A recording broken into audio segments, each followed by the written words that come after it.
Setibanya di Bandara Silampari, Lubuk Linggau, Menteri Perhubungan Budi Karya Sumadi dan Menteri Pekerjaan Umum dan Perumahan Rakyat Basuki Hadi Mulyono disambut Gubernur Sumatera Selatan Herman Deru, Wali Kota Lubuk Linggau SN Pranaputra Sohe dan Kepala Bandara Silampari Rudi Pitoyo.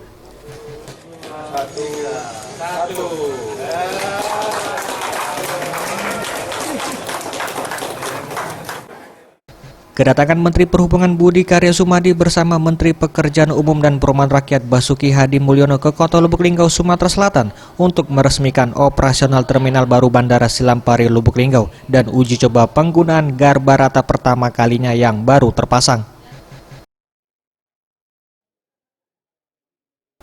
Garba rata atau disebut dengan tangga belalai merupakan jembatan yang berdinding dan beratap yang menghubungkan ruang tunggu penumpang ke pintu pesawat terbang untuk memudahkan penumpang masuk ke dalam dan keluar dari pesawat. Menteri Perhubungan RI Budi Karya Sumadi mengatakan pengembangan Bandara Silampari dan digunakannya garba rata ini memang harus dilakukan untuk meningkatkan pelayanan kepada masyarakat.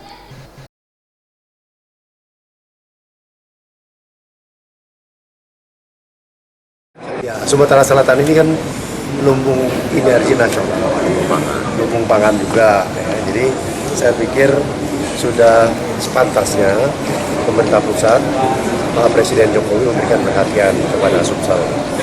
Pak Presiden, Pak Jokowi selalu mengingatkan kepada kami berdua, kalau ke daerah itu pastikan bahwa kebutuhan daerah itu terpenuhi. Nah, oleh karenanya kita lihat Linggau sebagai kota kedua dari Sumsel ini harus mendapatkan fasilitas konektivitas yang bagus. Oleh karenanya saya sepakat berjalan bersama Pak Menteri PUPR, yaitu memastikan bandara ini berfungsi secara baik, secara prima. Karena apa? Kita ingin turis-turis yang dari Jakarta itu selain ke Palembang juga ke Linggau, ya, banyak potensi yang lain di sini. Nah, kalau nanti turis menjadi suatu pendapatan, maka kota ini bertambah hidup.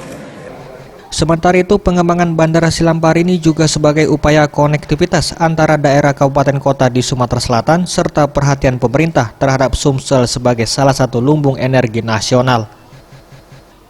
Tim Liputan Sriwijaya TV.